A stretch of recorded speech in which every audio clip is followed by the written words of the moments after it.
Okay,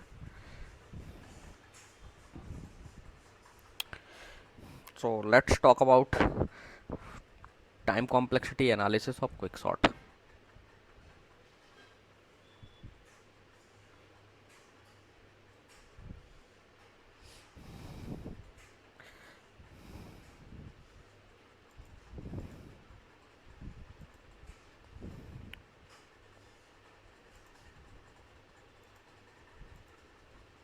Okay.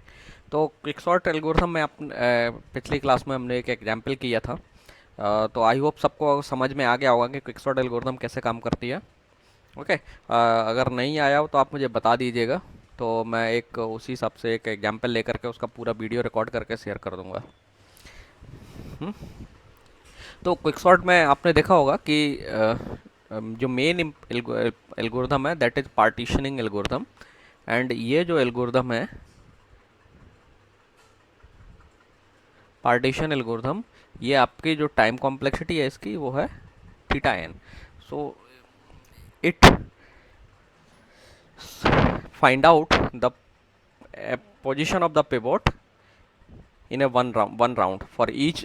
जब भी आप इसे कॉल करते हैं तो आप ये क्या करती है, एक एलिमेंट को पिवोट एलिमेंट के तौर पर चूज करती है और फिर उसे उसकी फाइनल पोजीशन पर प्लेस कर देती है। तो जो पार्टीशनिंग एल्गोरिथम हमने डिस्कस की थी अपनी क्लास में, जो कोरमैन की बुक के में दी गई है, उसमें अगर पार्टीशनिंग एल्गोरिथम में आप नंबर ऑफ कंपैरिजन देखें, ये काउंट करें, then you will see that you will require n minus one comparisons to find out the partitioning position, or you can say that the position of the pivot. Okay. uh, दूसरी एक मैंने ये भी बताया था कि जो ओरिजिनल जो एल्गोरिथम थी जो कि हॉर ने प्रोवाइड की थी, वो एल्गोरिथम आपके बुक में एक्सरसाइज में पीछे दी हुई है। और वो एल्गोरिथम जो नंबर ऑफ कंपेरिजन उसमें रिक्वायर्ड होते हैं दैट आर n+1। तो हम क्विकसॉर्ट के एनालिसिस में वो टर्म n+1 इस्तेमाल करेंगे। हालांकि हम n-1 भी इस्तेमाल कर सकते हैं, बट n+1 से थोड़ा सा हमारा काम आसान हो जाएगा। So that's why I will take number of comparisons for partitioning as n+1.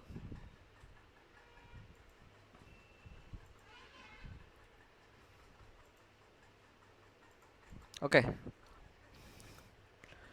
तो आपने देखा होगा कि जब आप पार्टीशनिंग करते हैं, तो लेट्स से आपकी ये एरे है जिसको आप प्रोसेस कर रहे थे, क्विक सॉर्ट के थ्रू सॉर्ट करने की कोशिश कर रहे थे। And let's say this is your pivot element A P. No, इसको हम ए पी की जगह पे कुछ और ले लेते हैं, ए पी आई भी लिख देता हूँ मैं, क्योंकि पी हमने एल्गोरिथम के टाइम पर लोअर बाउंड लिया था। And you have, let's say, AR here, and this is your pivot element जिसकी पोजीशन आपके एल्गोरिथम के अकॉर्डिंग है Q। तो आप जानते हैं कि आपकी क्विकसॉर्ट एल्गोरिथम क्या करती है, इस पिवोट एलिमेंट के यहाँ से पार्टीशनिंग करती है। सो लेट्स, ये अगर पोजीशन Q है, so this position will be Q-1 and A1। सो यहाँ से यहाँ तक का जो है ना आपका एक लेफ्ट सब एरे बन जाता है। एंड देन पिवोट एलिमेंट को छोड़ करके यहाँ से Q+1 से लेकर के AR तक ये आपका राइट सब प्रॉब्लम हो जाती है, जिसको आपको सेपरेट रिकर्स करके सॉल्व करना है।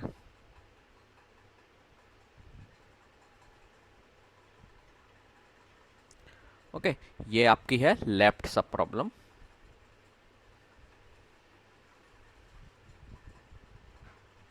And this whole process is called partitioning, है ना।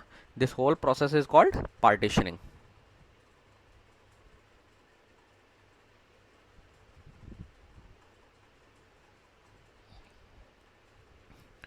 ओके, सो एक्चुअली आपकी क्विकसॉर्ट एल्गोरिथम जो है उसका जो पूरा परफॉर्मेंस है ये पार्टीशनिंग प्रोसेस पर डिपेंड करता है। नाउ पार्टीशनिंग आपकी कुछ डिफरेंट डिफरेंट तरीके से एल्गोरिथम में हो सकती है। जैसे एक केस ये हो सकता है कि आपकी जो पिवोट एलिमेंट है, जो that is the first element. Let me right, so this is suppose the first element, and you have a lot of set of elements. You will have second element here, uh, sorry, second element here, and so on. And you have last element here. Let's say this is the nth element.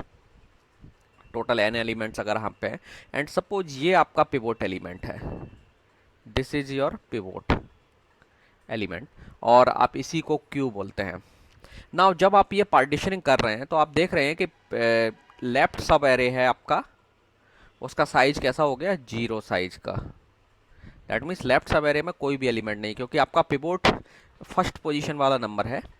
Okay, that means आपका जो partitioning है वो यहाँ से हो रहा है। This is the point where you are going to do the partitioning और your algorithm is going to do the partitioning, and this becomes the right sub array. तो आप देख रहे हैं कि लेफ्ट सब एरे में जो साइज, लेफ्ट सब एरे का साइज है वो कितना है, 0। That means left sub problem है, उसको सॉल्व करने में आपको टाइम लगने वाला है t0, और राइट सब एरे, इसमें कितने एलिमेंट्स हो गए टोटल, n-1। सो राइट सब एरे का साइज हो गया tn-1। This is one possibility, है ना। सिमिलरली वाइस वर्सा भी हो सकता है, उल्टा भी हो सकता है कि आपका जो पिवोट है वो लास्ट पोजीशन पर हो। दैट मीन्स जब पिवोट लास्ट पोजीशन पर होगा, that is your let's say pivot element, that, और you can say index Q, and बाकी राइट साइड में, सॉरी लेफ्ट साइड में बाकी के एलिमेंट्स हैं। तो rightmost elements was, this was the pivot, that means last element is the pivot. तो इस केस में जो आपकी लेफ्ट सब प्रॉब्लम है, इसमें कितने एलिमेंट्स हो जाएंगे, 1 to n-1, that means n-1 element. तो लेफ्ट सब प्रॉब्लम को सॉल्व करने में आपको कितना टाइम लगेगा, tn-1। हम tn-1 क्यों लिख रहे हैं, क्योंकि आपको मालूम है कि वी आर अज्यूमिंग दैट कि n साइज की प्रॉब्लम को सॉल्व करने में tn टाइम लगता है, तो ऑब्वियसली n-1 साइज की सब प्रॉब्लम को सॉल्व करने में tn-1 टाइम लगेगा। और इधर ये पिवोट एलिमेंट हम इसे इसको एज इट इज छोड़ देते हैं, एंड राइट साइड में जो सब प्रॉब्लम आपके पास है अब उसका साइज कितना है, 0। तो इसको सॉल्व करने में कितना टाइम लगेगा, t0। तो आप देख रहे हैं कि एक इस तरीके से पार्टीशनिंग हो सकती है, इस तरीके से पार्टीशनिंग हो सकती है, या एक पार्टीशनिंग ऐसे भी हो सकती है कि जो आपके एलिमेंट्स थे उसमें पिवोट जो है ना समवेयर मिडिल पोजीशन पर है। You have, this is your first element, this is last element, and this is your pivot element, and pivot element somewhere mid point में है। दैट मीन्स ये पोजीशन रफली n/2 है। अज्यूमिंग दैट कि अगर हम n को इवन नंबर मान लें तो दिस ऑड नंबर मान लें, तो एक मिडिल एलिमेंट होगा और इन दोनों का साइज लगभग इक्वल हो जाएगा। ये जो सब प्रॉब्लम्स हैं इसका भी साइज ऑलमोस्ट n/2 हो जाएगा, और इधर जो सब प्रॉब्लम बची हुई है आपकी, इसका भी साइज क्या हो जाएगा, n/2 हो जाएगा, है ना। एंड अब आप अगर इस प्रॉब्लम को सॉल्व करना चाहें, इन दोनों प्रॉब्लम्स को सेपरेटली सॉल्व करेंगे, then you will require tn/2 time for left sub problem and tn/2 time for right sub problem, है ना।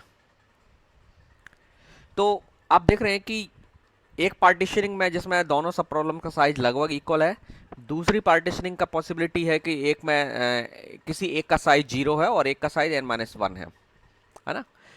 ये भी इसके अलावा भी और तरीके की पार्टीशनिंग के केसेस हो सकते हैं। पार्टीशनिंग कहीं से भी हो सकती है, क्योंकि है ना, नेट नेसेसरी नहीं है कि पार्टीशनिंग हमेशा मिडिल पॉइंट से हो, या पार्टीशनिंग हमेशा इस तरीके से जो मैंने ऊपर डिस्कस किया कि एक एलिमेंट, एक लेफ्ट सब एरे जो है, एक सब एरे 0 हो जाए और दूसरे में n-1 एलिमेंट्स हो। But these are the some instances और दीज आर द पॉसिबिलिटी जिस तरीके से पार्टीशनिंग हो सकती है। पार्टीशनिंग तो ऐसे भी हो सकती है कि आपका पिवोट एलिमेंट सेकंड पोजीशन पर था, तो ये पिवोट t1 इसका साइज हो जाएगा, इसका साइज हो जाएगा tn-1 n-2, है ना। तो पार्टीशनिंग जो आपकी एल्गोरिथम है वो डिफरेंट तरीके से पार्टीशनिंग कर सकती है ना। वो क्वेश्चन अराइज होता है कि पार्टीशनिंग, किस टाइप की पार्टीशनिंग हमें बेनिफिशियल होगी, या कौन सी जो पार्टीशनिंग है वो आपके एल्गोरिथम के अच्छा परफॉर्मेंस में कंट्रीब्यूट करेगी। 1 मिनट।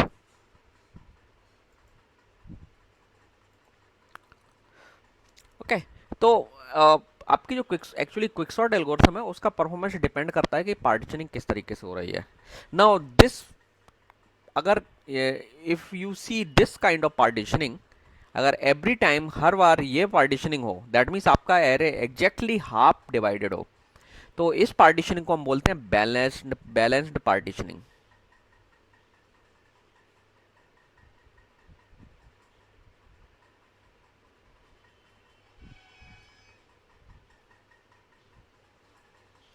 एंड जब जब क्विकसॉर्ट में बैलेंस पार्टीशनिंग होती है, क्विकसॉर्ट का परफॉर्मेंस अच्छा मिलेगा आपको। That means you will see the best case in here here. लेकिन अगर पार्टीशनिंग आपकी इस तरीके से हो कि एक साइज, एक सब प्रॉब्लम का साइज 0 हो गया, दूसरी सब प्रॉब्लम का साइज n-1 हो गया, तो आप देख रहे हैं कि जब हमने एक प्रॉब्लम को दो सब प्रॉब्लम में डिवाइड किया, एक का साइज 0 बन गया, दूसरे का साइज n-1 हो गया। दैट मीन्स आपकी ये जो प्रॉब्लम है उसके साइज में बहुत ज़्यादा चेंजेस नहीं आए, बहुत रिडक्शन नहीं हुआ। आपकी जो प्रॉब्लम है n साइज की थी, आपके पास एक सब प्रॉब्लम तो 0 साइज की, आपको उसका कुछ नहीं करना है, you do not need to solve it. But यहाँ पर जो सब प्रॉब्लम बन रही है इसमें कोई ज़्यादा रिडक्शन नहीं आया, ठीक है। तो इसकी वजह से क्या होगा कि आपकी जो एल्गोरिथम की टाइम कॉम्प्लेक्सिटी है वो ज़्यादा हो जाएगी, क्योंकि आपको ऑलमोस्ट जितना टाइम एन साइज की प्रॉब्लम को सॉल्व करने में लगता है उतना ही टाइम n-1 में लगने वाला है ना। तो इससे क्या होगा कि आपके जो क्विकसॉर्ट को का परफॉर्मेंस हैम्पर होगा। ओके, सो इस तरीके की पार्टीशनिंग को हम बोलते हैं unbalanced partitioning.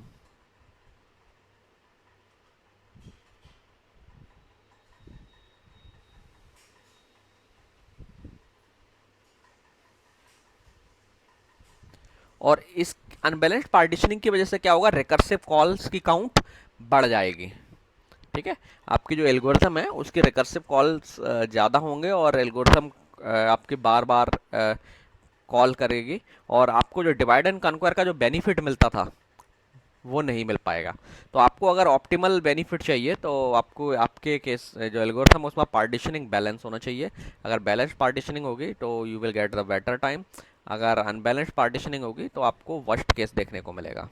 Okay, we will see that कि वी विल प्रूव दिस। मैं ये जो प्रीमाइस बोल रहा हूँ कि बैलेंस पार्टीशनिंग में आपको बेस्ट केस मिलेगा, अनबैलेंस पार्टीशनिंग में आपको वर्स्ट केस मिलेगा। Okay, so we will prove that कि ये हाउ इट इज़ हैपनिंग और हाउ इट इज़ कमिंग, कि ऐसा क्यों हुआ। Okay, so let's start. पहले हम बैलेंस पार्टीशनिंग की बात कर लेते हैं। सो अज्यूमिंग दैट कि आपकी पार्टीशनिंग जो है ना बैलेंस तरीके से हो रही है।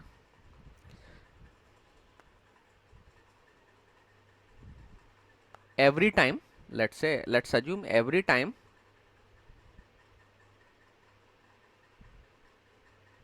क्विकसॉर्ट गेट्स बैलेंस पार्टीशनिंग, ठीक है। मैं गेट्स क्यों लिख रहा हूँ, क्योंकि पार्टीशनिंग एल्गोरिथम, पार्टीशनिंग का काम जो है ना पार्टीशन एल्गोरिथम कर रही है, तो क्विकसॉर्ट गेट्स बैलेंस्ड पार्टीशनिंग।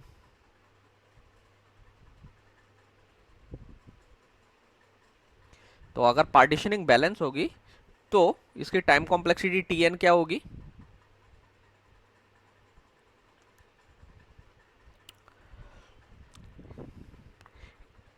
देखिए n/2। जब आप पार्टीशन बैलेंस पार्टीशनिंग कर रहे हैं तो आपको दो इक्वल साइज की जो है सब प्रॉब्लम्स मिलेंगी जिनका साइज n/2 होगा।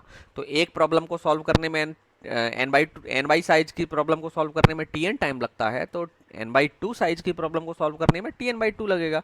और आपके पास चूंकि दो n/2 साइज की प्रॉब्लम है तो उनको टोटल इंडिविजुअली अगर आप सॉल्व करेंगे तो टोटल टाइम कितना हो जाएगा, 2Tn/2। ओके, तो ये टाइम हो गया आपका किसका,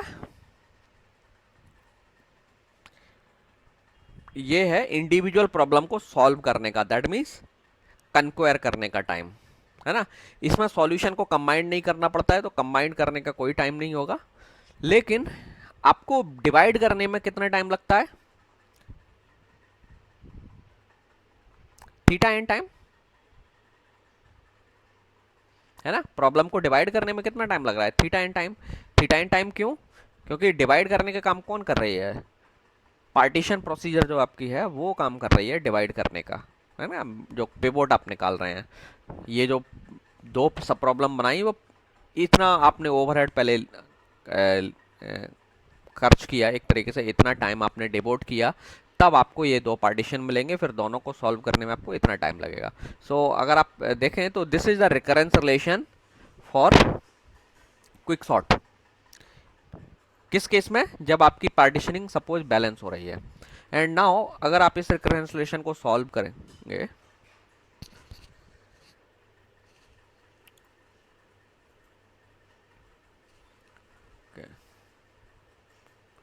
so let's solve it.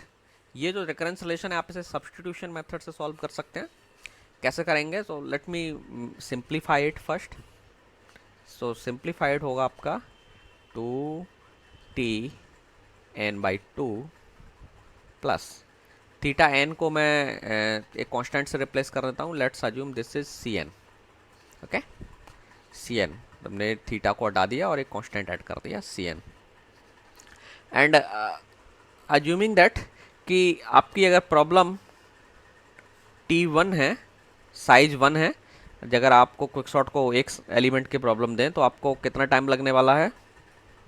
Constant time, some constant, और we can also take it 1 as well also, और आप चाहें तो हम एक दूसरा कांस्टेंट भी ले लेते हैं। लेट्स मेक इट C0, है ना। अब C0 कुछ भी हो सकता है, it depends on machine. Let me change the colour. Okay, now let's try to solve it. तो आपको मालूम होगा कि इस रिकरेंस रिलेशन को अगर आपको सॉल्व करना है, Tn की वैल्यू निकालनी है, तो आपको ये 2Tn/2, दैट मीन्स ये जो रिकर्सिव टर्म है, पहले Tn/2 की वैल्यू निकालना पड़ेगी। तो Tn/2 की अगर आप वैल्यू निकालेंगे तो आपको इसी इक्वेशन में, let's call it equation number 1, इसमें आप n की जगह पे n/2 रख दीजिए। तो जब आप n की जगह पे n/2 रखते हैं तो आपको क्या मिलता है? दिस t, n की जगह पे n/2 रखेंगे तो ये हो जाएगा n/4, दैट मीन्स 2² प्लस, और ये कितना हो जाएगा? Cn/2। और ये जो वैल्यू है पूरी की पूरी उठा करके आप लेट्स कॉल इट 2, और ये जो 2 की जो वैल्यू है ये 1 में पुट अप कर दीजिए। तो Tn हो जाएगा आपका Tn इक्वल टू 2, ये वैल्यू हम रखेंगे let's say 2Tn/2² plus Cn/2 plus ये वाला Cn, थीटा एन वाला ये Cn। सॉल्व करेंगे अगर हम इसको तो 2 into 2 that means 2² Tn/2², and ये कितना हो जाएगा? Cn, 2 से 2 कैंसिल हो जाएगा तो Cn और एक Cn ही है, सो आपको 2Cn मिल गया। नाउ वन थिंग, एक मैं चीज़ भूल गया, हम लेट्स अज्यूम दैट कि यहाँ पर n जो है एग्जैक्टली पावर ऑफ 2 है। So let's assume n is equal to 2 to the power m। ठीक है, हम मान के चल रहे हैं कि n जो है ना 2 का एग्जैक्ट पावर है, और m यहाँ पर m is an integer.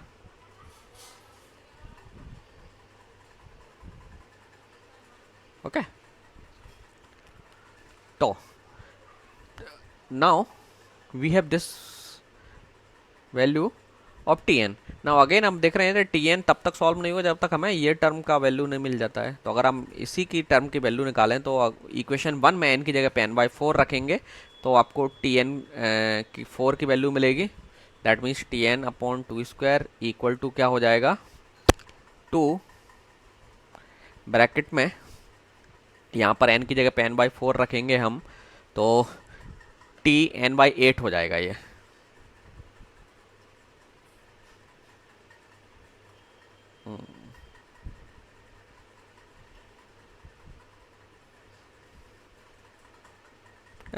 This bracket is not needed.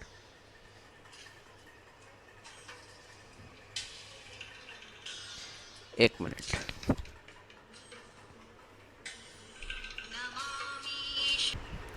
Okay.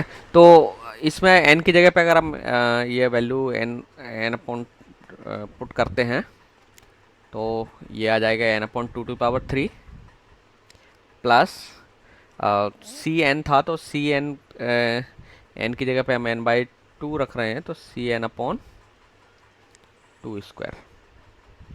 है ना। तो ये 2 से आप यहाँ पे मल्टीप्लाई कर सकते हैं इसमें directly, 2t n/2। Okay, then अभी हम इसको ऐसे ही रख देते हैं। सो ये आ गया आपका n/4 का वैल्यू। ओके, तो n/4 की ये जो वैल्यू है हम जो ऊपर वाली ये जो इक्वेशन है इसमें पुट कर सकते हैं। तो जैसे ही हम इस वैल्यू पुट करेंगे, we will get this much, this equation tn equal to 2 square, then we have 2t n upon 2 की power 3 plus cn upon 2 square and we have 2cn। तो it becomes 2 की पावर 3 t n upon 2 की power 3 और ये cancel out हो जाएगा और so it will become 3cn। Now अगर आप इसी तरीके से अब आप देख रहे हैं कि अब tn में अगेन n/8 की वैल्यू, जब tn/8 की वैल्यू नहीं होगी तब तक आप इसे सॉल्व नहीं कर सकते। तो आप रिकर्सिवली इस तरीके से ये वैल्यूज को कैलकुलेट करके सब्स्टिट्यूट करते रहेंगे, तो अल्टीमेटली एक टाइम पर यू विल गेट दिस 2 की पावर m हो जाएगा and t upon n upon 2 की पावर 3 होगा, 4 होगा and so on up to 2 की पावर m पर एक बार अब में आप पहुंच जाएंगे।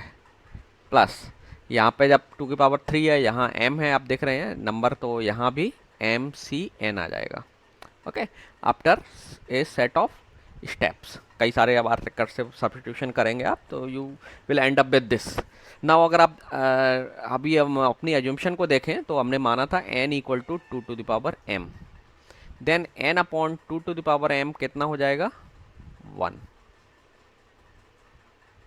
एंड m की वैल्यू क्या हो जाएगी, m इक्वल टू हो जाएगा log n बेस 2, है ना।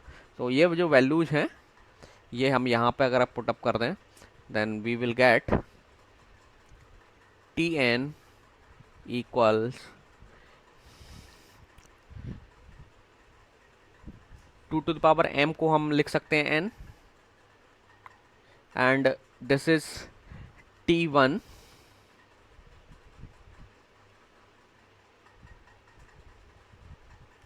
प्लस m की वैल्यू है आपकी तो cn और m की वैल्यू हो गई आपकी, लेट्स मैं put star here so separate रहेगा ये, log base 2 n। Now t1 आपका क्या है c0। Okay, so it becomes n c0 plus cn log n। Okay, this is your tn। Now आप देख सकते हैं अब आपके tn में रिकर्सिव टर्म नहीं है, एंड नाउ अगर आपको याद होगा कि असिम्प्टोटिक नोटेशंस के फॉर्मूले के अकॉर्डिंग हम मैक्सिमम जो टर्म है वो ले लेते हैं और उसका कांस्टेंट ड्रॉप कर देते हैं, एंड आपको मालूम है कि this is a bounded function, so lower bound और अपर बाउंड होंगे। If you want to so you can so easily tn equal to, so ultimately we have theta n log n और log का base है आपका 2। So this is the time complexity for best case.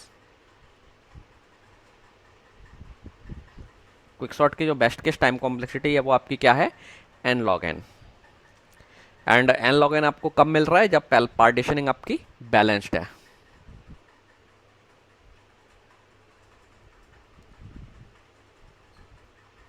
Okay, now let's talk about the unbalanced partitioning. और हम unbalanced में भी unbalanced partitioning का सबसे वर्स्ट अनबैलेंस्ड पार्टीशनिंग हम लेके चल रहे हैं। तो अनबैलेंस्ड पार्टीशनिंग में क्या होगा कि आपका पिवोट या तो आपको ये पार्टीशनिंग मिलेगा, दैट मीन्स एक सब प्रॉब्लम 0 साइज की मिलेगी और एक प्रॉब्लम n-1 साइज की मिलेगी। सो लेफ्ट सब प्रॉब्लम जो है 0 साइज की है और right sub problem n-1 size की है। तो लेफ्ट सब प्रॉब्लम को सॉल्व करने में आपको t0 टाइम लगेगा और राइट सब प्रॉब्लम को सॉल्व करने में आपको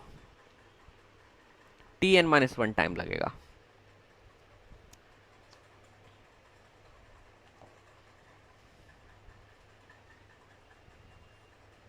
ठीक है ना।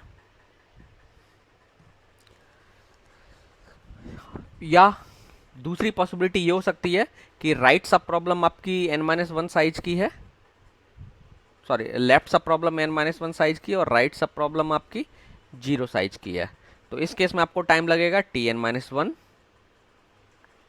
एंड इस केस में T0। तो दोनों में से कोई सा भी एक पॉसिबिलिटी हो सकती है। किसी भी केस को आपको लेकर के चल सकते हैं। अल्टीमेटली दोनों ही केस में इक्वेशन आपको सेम मिलने वाली है। नाउ ये तो था आफ्टर पार्टीशनिंग। सो इस केस में अगर हम देखें जब पार्टीशनिंग बहुत अनबैलेंस्ड हो रही है तब एल्गोरिथम की टाइम कॉम्प्लेक्सिटी का फॉर्मूला क्या होगा। So let's see.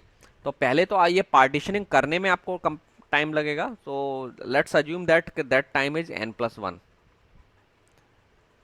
अज्यूम नहीं, एक्चुअली ये होर्स जो एल्गोरिथम है उस ओरिजिनल जो एल्गोरिथम थी उसका मैं n+1 कंपैरिजन आपको रिक्वायर्ड होते हैं। ओके, सो n+1 ये तो हो गया पार्टीशनिंग करने में जो टाइम खर्च होगा आपका, दैट इज n+1। इसके बाद प्लस एक टाइम होगा T0 जो कि 0 साइज की सब प्रॉब्लम बन रही है आपकी, तो उसे सॉल्व करने में T0 टाइम लगेगा। और एक होगा आपका दूसरा जो पार्ट होगा वो होगा उसे सॉल्व करने में Tn-1 टाइम लगेगा। तो आप दोनों ही केस में जोड़ेंगे तो ultimately you will get this recurrence relation.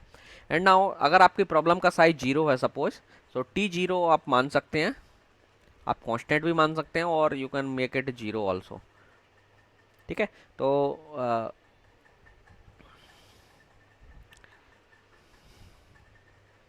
So let's assume कि हम इसको एक कांस्टेंट 1 मान लेते हैं। Let's make it 1। आप चाहें तो C0 भी लेके चल सकते हैं। एंड अगर आपकी 1 साइज की प्रॉब्लम है तब भी आपको कांस्टेंट टाइम 1 टाइम ही लगने वाला है। हुँ? एक ही कंपैरिजन आपको लगेगा एक्चुअली। आप अगर ये जो टाइम है इसको इससे निकाल सकते हैं n+1 में वैल्यू रख करके। n की वैल्यू 0 रखिए और n की वैल्यू 1 रखिए, तो ये एक्चुअली 2 आना चाहिए। बट दोनों ही केस में लेट्स अज्यूम 1 कांस्टेंट। और if you are not agree with that you can also take T1 and T0 equal to θ0। ठीक है, और θ0 सॉरी θ0 नहीं होता है, θ1 होता है, θ1। एंड θ1 एक कांस्टेंट टाइम को डिनोट करता है and you can take it C0। Okay, तो उससे आपके एनालिसिस में ज़्यादा कुछ फर्क नहीं पड़ने वाला है। Okay, we will get the same asymptotic value और asymptotic term for time complexity purpose.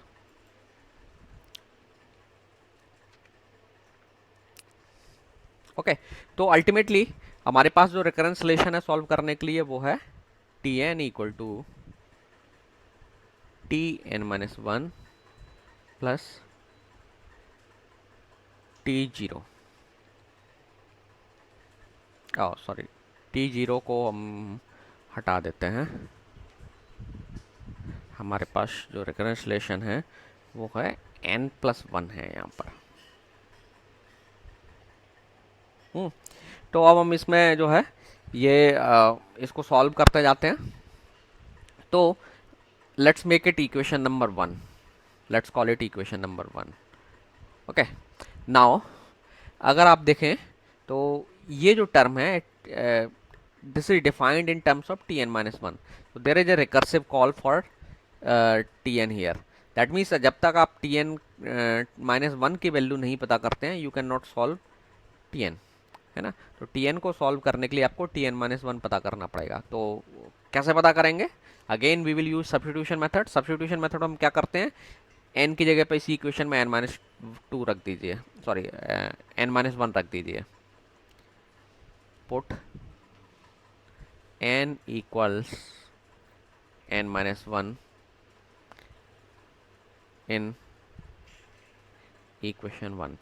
तो आपको क्या मिलेगा, Tn-1 इक्वल टू, यहाँ पर n की जगह पे n-1 रखेंगे आप, तो n-1 तो हो जाएगा n-2 प्लस, और ये हो जाएगा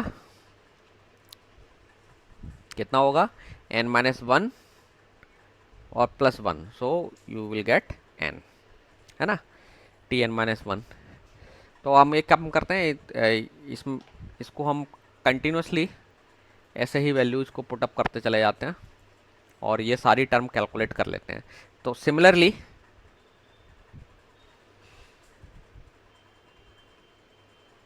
टी एन माइनस टू की वैल्यू आपको निकालना पड़ेगी। तो टी एन माइनस टू की वैल्यू कैसे आएगी? इसी इक्वेशन वन में एन की जगह पे आप क्या रखेंगे? एन माइनस टू रख देंगे। तो जब एन माइनस टू रखेंगे आप, तो आपको क्या मिलेगा? T N minus three plus, यहाँ एन मिला था तो ऑब्वियसली एक कम मिलेगा, n minus one. T N minus three कैसे मिलेगा आपको? यहाँ जो टी एन माइनस थ्री निकालना है आपको, तो इसी में अगेन एन की जगह पे एन माइनस थ्री रखेंगे, तो आपको मिलेगा T N minus four plus n minus two and so on. इसी तरीके से आप इस प्रोसेस को रिपीट करते जाएंगे, इसी तरीके से सब्स्टिट्यूट करते जाएंगे। तो अल्टीमेटली एक टाइम पर आप you will gate T three कितना मिलेगा? यहाँ देखेंगे ये एन माइनस थ्री है तो ये एन माइनस फोर है, सो दैट मीन्स ये थ्री है तो हियर टी टू होगा। प्लस यहाँ एन माइनस थ्री है तो यहाँ एन माइनस टू है, तो यहाँ थ्री, तो एन माइनस फोर होगा, यहाँ एन माइनस टू होगा, तो यहाँ पे आपका कितना आएगा?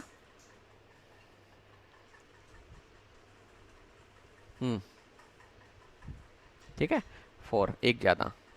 यहाँ एन माइनस थ्री था, यहाँ एन माइनस टू है तो एक ज़्यादा है, तो you will have T two plus four. हाँ,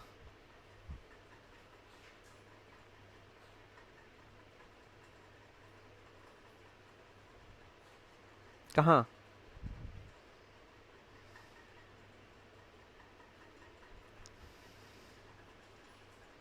यहाँ पर नहीं, ठीक तो है।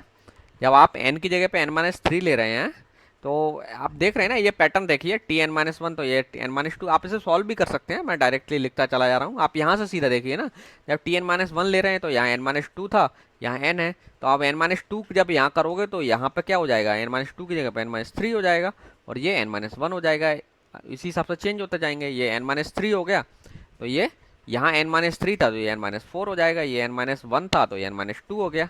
आप देख रहे हैं ये n, n minus one, n minus two, n minus two, n minus three, n minus four, तो ऐसे रिड्यूस होता चला जा रहा है। ये जब टी थ्री होगा, तो टी थ्री जब है तो ये एक कम था इससे, एन माइनस फोर है ये, तो ये टी टू हो गया एक कम, और ये एक ज़्यादा था एन माइनस थ्री से, तो यहाँ मैंने फोर लिख दिया। सिमिलरली टी टू के केस में क्या होगा? यहाँ आपको मिलेगा टी वन और यहाँ एक ज़्यादा, that means three. T one के लिए टी वन क्या होगा? टी जीरो प्लस टू, है ना? और टी जीरो की वैल्यू तो हमारे पास है ही है, ठीक है। टी जीरो की वैल्यू हमारे पास है, तो एक काम करते हैं, हम वन की वैल्यू इसको थोड़ा करेक्ट कर लेते हैं। टी वन हम नहीं लेके चल रहे हैं, टी वन हमारी वैल्यू आ रही है तो हम अज्यूम नहीं करेंगे कुछ भी, सीधा T zero equal to theta one माना, so that is T zero. Okay, तो टी जीरो को आप चाहें तो हमें यहाँ पर अपने कन्वीनियंट के लिए इसे जीरो रख करके इसे बाहर कर सकते हैं। We can make it zero, और एक कांस्टेंट भी लिख सकते हैं, उससे कोई फर्क नहीं पड़ने वाला है। So we will do that later. Now अगर आप देखें तो अब हमारे पास ये सारी वैल्यूज हैं, तो अब एक काम करते हैं, पहले हम क्या करते हैं, इनमें लेफ्ट साइड की टर्म्स को एक लेफ्ट साइड की टर्म्स को हम एक एक करके पुटअप करते जाएंगे। दैट मीन्स आप राइट साइड की टर्म को ऐड कर लीजिए पहले एक करके। तो राइट साइड की जितनी भी टर्म्स हैं सबको ऐड कर लीजिए, तो आपको क्या मिलेगा? लेफ्ट एंड राइट को ऐड करेंगे तो दोनों साइड को सेपरेट सेपरेट ऐड कर लीजिए।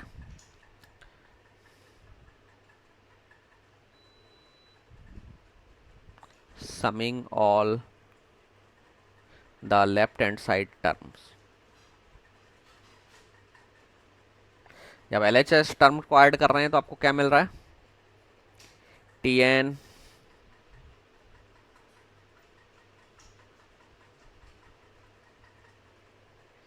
Plus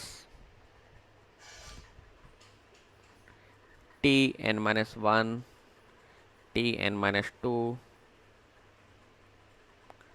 plus and so on, and आखिर में है आपका T1।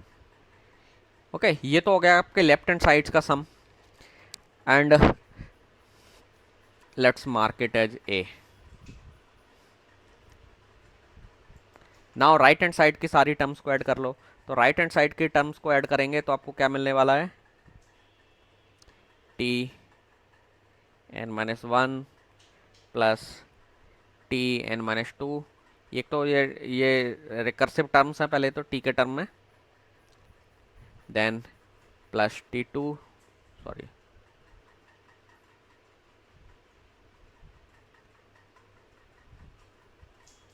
Plus T1। T0 को हम छोड़ सकते हैं, T0 क्योंकि let's assume T0 equal to 0, ठीक है। C0 भी लिख दोगे तो उससे कोई फ़र्क नहीं पड़ने वाला, लेकिन मैं कांस्टेंट को इसमें इन्वॉल्व नहीं करना चाहता हूँ। सो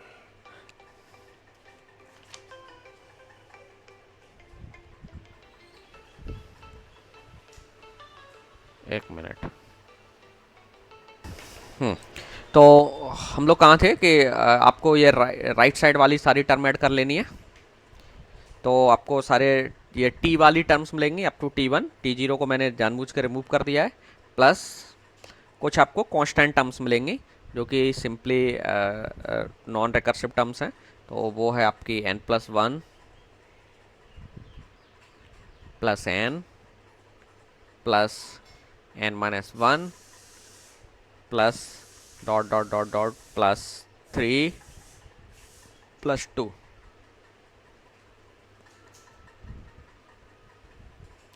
T0 को छोड़ देते हैं, ठीक है। तो let's call it B। Now अब हम इन दोनों को इक्वेट कर सकते हैं क्योंकि ये टर्म्स क्या हैं, आपस में इक्वल हैं, क्योंकि ये टर्म इक्वल है, आपने दोनों साइड से इक्वल इक्वल टर्म ऐड किए हैं। ये सारी T1 Tn-1 इसके इक्वल है, तो आपने दोनों साइड्स को ऐड किया है, तो जो सम आएंगे वो भी इक्वल होंगे, है ना। That means A equal to B होगा। ओके, हमने इसको सेपरेटली सम किया है but both terms are equal. तो इक्वेट करने पर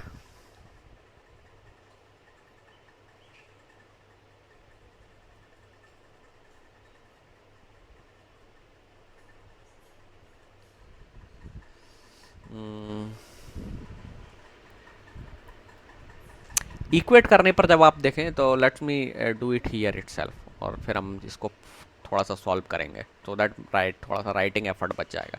तो आप देखें ये जो पोर्शन है लेफ्ट हैंड साइड में भी है और राइट हैंड साइड में भी तो क्या हम इसे कैंसिल कर सकते हैं, है ना। कैंसिल कर सकते हैं ना, आप सब लोग एग्री हैं, ये दोनों को हम एग्री, आप लोग एग्री हैं, सो मैं कैंसिल कर देता हूँ। तो बचा क्या, इधर केवल Tn बचा और इधर ये आपके जो कांस्टेंट टर्म्स हैं ये बची। सो ये कहाँ से कहाँ तक है,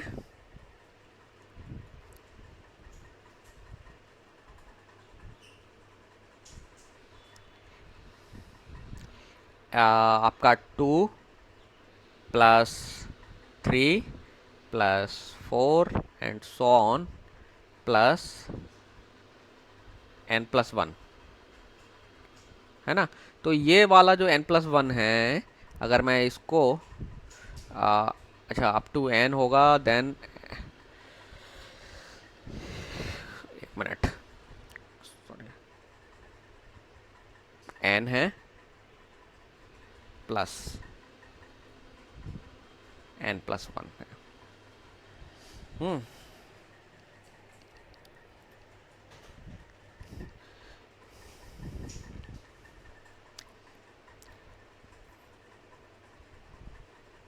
तो एक काम करते हैं, मैं इसको थोड़ा सा सिंप्लीफाई कर लेता हूँ मैं इसको। Can I right it like that, 1 ये वाला 1 जो है यहाँ ले लिया मैंने, +2 +3 +4 एंड सो ऑन, प्लस एक n ये एक n और एडिशनल है ना? सब लोग एग्री हैं इससे? नाउ ये क्या होता है आप जानते हैं इसको, n into n plus 1 divided by 2 plus n। अब हम इसे फर्दर सॉल्व करेंगे तो हमें क्या मिलेगा,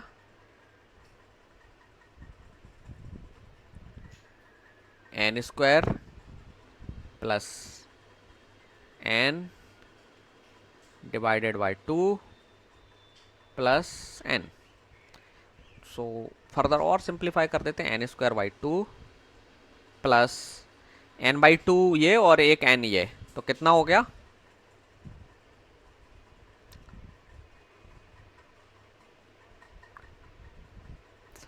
लेट्स अब 1 बाई 2 कॉमन ले लेते हैं, तो n स्क्वायर प्लस 3n, है ना?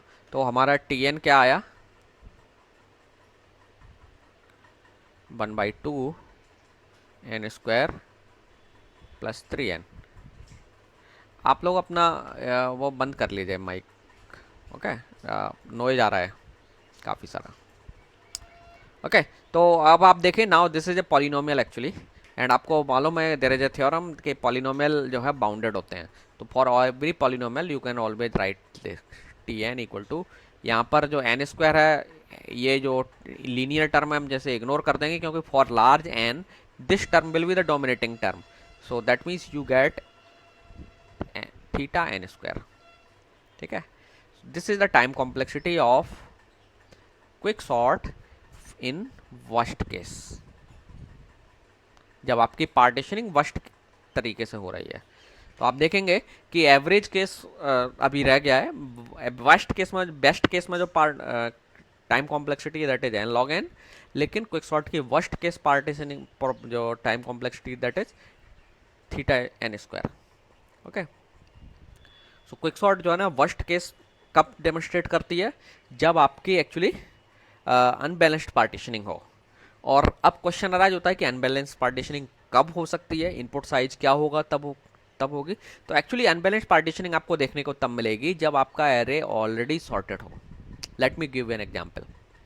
सो लेट्स सपोज कि आपको एक एरे दिया गया है 2 4 8 12 14 16 18, ये आपके सपोज एरे है जिसको आपको क्विक सॉर्ट को सॉर्ट करने को दिया है आपने। नाउ जब आपकी पार्टीशनिंग एल्गोरिथम काम करेगी तो आपको याद होगा कि पार्टीशनिंग एल्गोरिथम पहले एलिमेंट को चूज करती है ना, और फिर यहाँ से वो it looks for all the smaller elements that are less than this pivot element. So let's say this pivot is p, so p से जितने भी एलिमेंट्स छोटे हैं वो जो है वहाँ तक स्कैन करेगी, और स्कैन करते हुए राइट साइड को मूव करती चली जाएगी इस साइड। ओके, याद है ना प्रोसीजर।